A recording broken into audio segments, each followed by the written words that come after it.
हमारा अपमान करे। अपने अंदर इतनी बात तो मांग रहती है कि शाबाश ना सही तो कम से कम प्रतिकूलता भी तो ना दो। पर नहीं, ऐसा नहीं। आप जितने अच्छे से चलोगे तो हो सकता है आपके सामने और भारी प्रतिकूलता हो, तो आपको लगेगा कि शाबाशी की तो बात ही दूर है, यहां तो और प्रतिकूलता है, तो छोड़ो इनकी आज्ञा का पालन। बहुत कर लिया, सालों से कर रहे हैं, इसके बाद फिर नहीं नहीं नहीं। यह आपकी भूमिका बदलने की स्थिति आ रही। चुप शांत, बिल्कुल मौन, अपनी आज्ञा जो गुरुदेव ने दी है अपने लिए उसको हमें, भले गुरुदेव ही प्रतिकूल व्यवहार कर रहे हैं पर मुझे वैसे ही चलना जैसा उन्होंने आज्ञा दी, वो आगे हृदय से लगा लेंगे। देख लेंगे हमारा अभी तक की पढ़ाई प्रश्न कौन करता है? वही तो करते हैं जो पढ़ाते हैं, और कोई दूसरा प्रश्न थोड़ी करता है। तो हम जिनकी आराधना कर रहे हैं वही तो प्रतिकूलता भेजते हैं। क्या प्रतिकूलता भेजते हैं? वस्तु प्रतिकूल, व्यक्ति प्रतिकूल, घटना प्रतिकूल। आपके सामने वही भेजेंगे, वही व्यक्ति आएगा जो वो भेजा गया चुपचाप। उस समय विवेक काम नहीं करता। हमने तेरा क्या बिगाड़ा, ऐसा क्यों किया, क्या तुम सब उठा पटक देंगे तेरे को, अभी ऐसे अल्लू हो गया। इतनी दिन पढ़े लिखे हो, सत्संग पढ़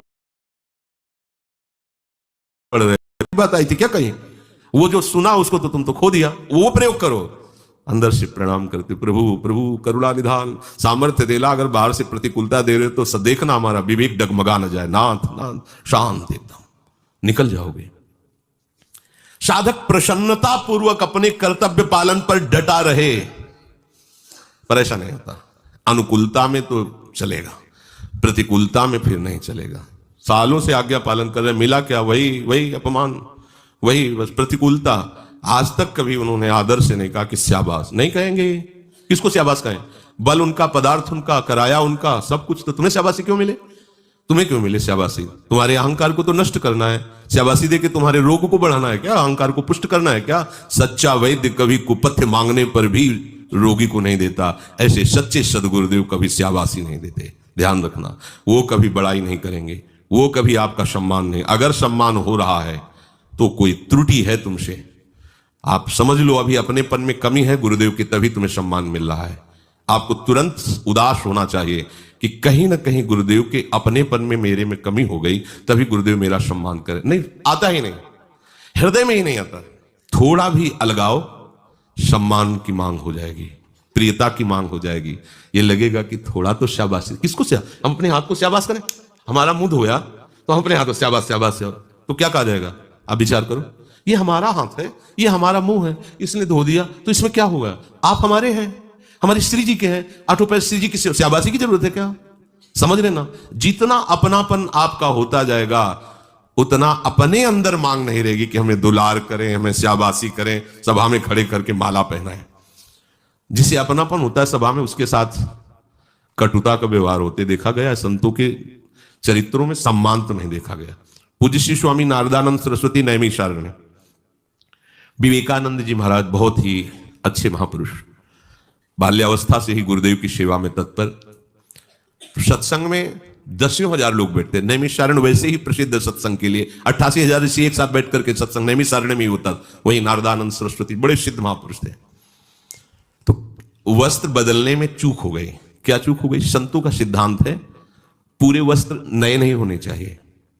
यदि आपका ऊपरी वस्त्र नया है तो नीचे वाला पुराना ही होना चाहिए। अगर नीचे वाला नया है तो ऊपर वाला पुराना होना चाहिए। ऐसी संतों की प्राय पद्धति देखिए। और जो सिद्ध महापुरुष हो कैसे भी रहे, उनकी बात अलग, साधक को ऐसा प्राय संतों ने। और वो नए दोनों सब वस्त्र ऐसे धारण करके, और उस समय नए वस्त्रों का एक चमक होती है, और वो साधक तो एक नई अवस्था एक अलग ही होता है ना। तो स्वामी जी ऐसे प्रवचन करे, दृष्टि गई नए को, तो माइक से कहा, विवेकानंद इधर आना। जी महाराज जी। बोले ऐसा कि गोबर जो गौशाले में है ना, उसको एक झबिया में भर के लाओ, यहां खड़े हो जाओ, जब तक सत्संग हो तब तक खड़े रहना। जी कोई प्रश्न नहीं, जल्दी। एक साधक को भेजा, जितना गोबर झबिया में डालना उसमें 2 लोटा पानी डाल के गीला करो जाके, जा। वो तुरंत तो गीला किया, उसमें भर गया। यहाँ सत्संग हो रहा है, यहाँ टप टप ऐसे सब पूरे कपड़े ऐसे सत्संग भर में। वही नारदानंद सरस्वती जी की गद्दी पर बैठे विवेकानंद। एक शब्द भी, एक प्रश्न नहीं जी। मान का पोषण गुरुजनों के द्वारा यदि आपका हो रहा है तो मतलब कहीं अपनेपन में कमी है आपके। गुरुपद पंकज सेवा तीसरी भक्त अमान, गुरु के साथ अमान शब्द का लगा हुआ कि वहां तुम्हें मान के गुरुदेव से। तो जो आपको प्रतिकूलता मिले उसको प्रसन्नता पूर्वक सह जाना तपस्या है। प्रतिकूलता उसी को बुरी लगती है जिसको अनुकूलता की मांग होती है। और गुरुदेव के सुख की भावना, आराध्य देव के सुख की भावना है, तो अब अनुकूलता की वो मांग थोड़ी है, वो तो तत्सुख भाव है। सुख देवे को चावचित। तो अगर गुरुदेव को हमें कटु व्यवहार करने में अच्छा लग रहा है तो सुखी हो जाए, वो कटु व्यवहार करें जैसा चाहे वैसा। योग यज्ञास तथा परे। तपी का मतलब समझे, अपने मार्ग में चलने पर जो भी आपको कष्ट मिल रहा है या जो भी विकार सहने में ताप लग रहा है उसको आप सह गए, यही सबसे बड़ी तपस्या है। ये एक यज्ञ हो गई, इससे भगवत प्रसन्नता प्राप्त होगी।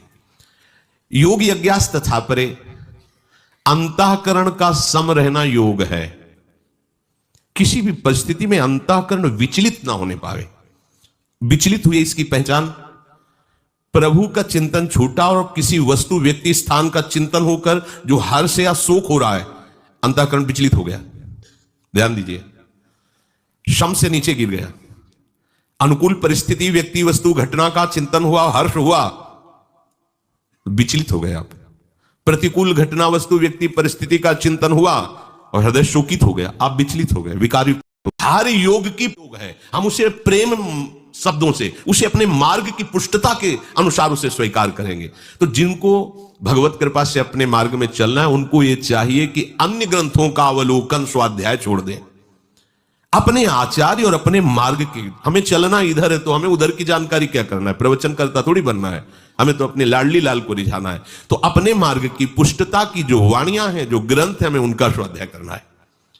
और भी जितने शास्त्र हैं सब भगवत स्वरूप हैं, पर सबका मार्ग प्रभु की ही तरफ जाता है, पर वो अलग अलग भाव से जाता है। हमको अपने भाव के अनुकूल स्वाध्याय करना है, तो अपने आचार्य वाणी का, जैसे वेदवाणी सब मंगलमय है, भगवत स्वरूप है, अपौरुषेय, भगवान की वाणी किसी द्वारा प्रकट की हुई थोड़ी है, स्वयं भगवान ही वेद के रूप में प्रकाशित है।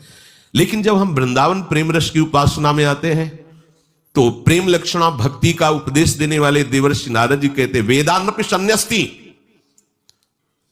वेद का जो त्याग कर देता है वही अखंड अनुराग को प्राप्त होता है। वेदान्नपि संन्यस्ति सा अवच्छिन्न अनुरागम लभते।